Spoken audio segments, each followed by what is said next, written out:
ultra-gauche. Donc, alors, pour commencer, pourquoi s'infiltrer parmi ces gens pour réussir à faire un reportage? Alors, c'est très simple. C'est parce que auparavant, j'essayais d'y aller en tant que journaliste accrédité. Mais si on veut faire un bon travail, la seule solution, c'est l'infiltration. Pourquoi? Parce que quand on est journaliste, on est pris en charge par le groupe. Donc là, c'était les zadistes. À Notre-Dame-des-Landes, c'était également les zadistes. Ailleurs, ça peut être les manifestants pour un blocage de faculté, etc.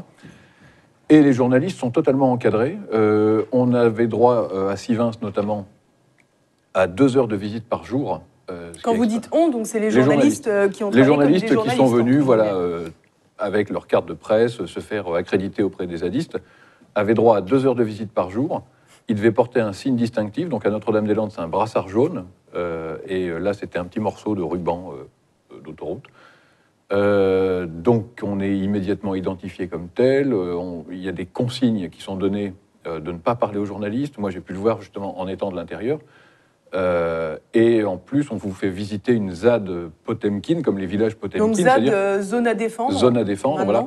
Et en fait, tout est sous contrôle, et le journaliste ne peut pas faire un bon travail. Il est obligé de suivre et d'être contrôlé par les zadistes.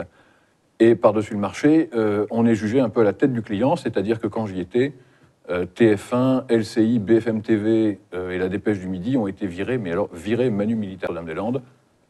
J'occupe un terrain, je fais ceci, je fais cela, je fais une manifestation, j'attaque un député, comme ça peut se faire, ou quand on est un terroriste d'action directe, j'exécute un député, enfin je tue un député. Donc ça, c'est l'action directe. Et elle consiste à vous mettre devant le fait accompli, il n'y a plus rien à faire. C'est ainsi et ça ne changera plus. Et ensuite, on ajoute à ça la violence, qui s'appelle la violence légitime. Parce que la violence, forcément, c'est pas joli. Mais eux, ils expliquent qu'elle est certes illégale, mais comme elle est légitime, dans ce cas-là, ça va. Et la violence légitime, ce sont les Black Blocs. Donc le Black Bloc, par exemple, ce n'est pas du tout un groupe constitué, c'est une technique de guérilla.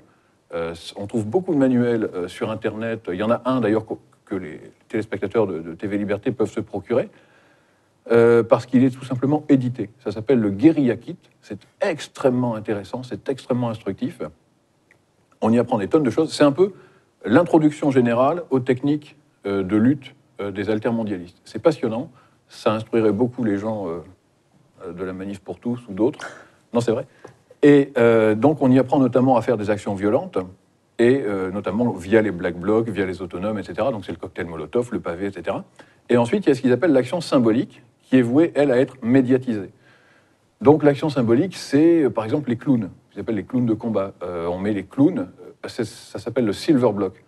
Et on met ces clowns, qui ont l'air forcément très sympathiques, un clown, avec son nez rouge, avec sa perruque, il est mignon, il est gentil, souvent il y a des filles. Et ils vont danser devant les policiers. Et l'idée, c'est de capter l'attention des caméras.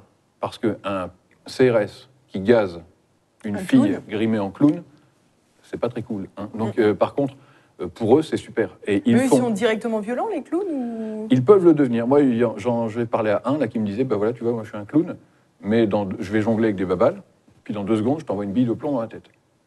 Et là, d'un seul coup, ils sont moins sympas. Et ils sont formés. Et les filles expliquaient qu'elles vont tout à fait délibérément se faire gazer par les policiers. Parce que leur but, c'est de créer de l'image. Elles veulent prendre une bonne rafale, une bonne giclée de gaz lacrymo en pleine tête. Et le but, c'est qu'il y ait des caméras qui filment. Et évidemment, ça choque le public. Donc ça, c'est l'action symbolique. Et ça se voit aussi à travers les projectiles qu'ils lancent. Par exemple, la catapulte, on y revient. Ils peuvent vous lancer un cocktail Molotov, mais ils peuvent aussi vous lancer des peluches. C'est ce qu'ils faisaient à Notre-Dame-des-Landes. À Notre-Dame-des-Landes, ils envoyaient des ours en peluche, des canards, des lapins, etc., sur les CRS. Parce qu'évidemment, vous êtes journaliste, vous voyez un lancer de peluches. Oui, on n'a pas l'impression qu'ils soient des gros méchants. Et ben voilà.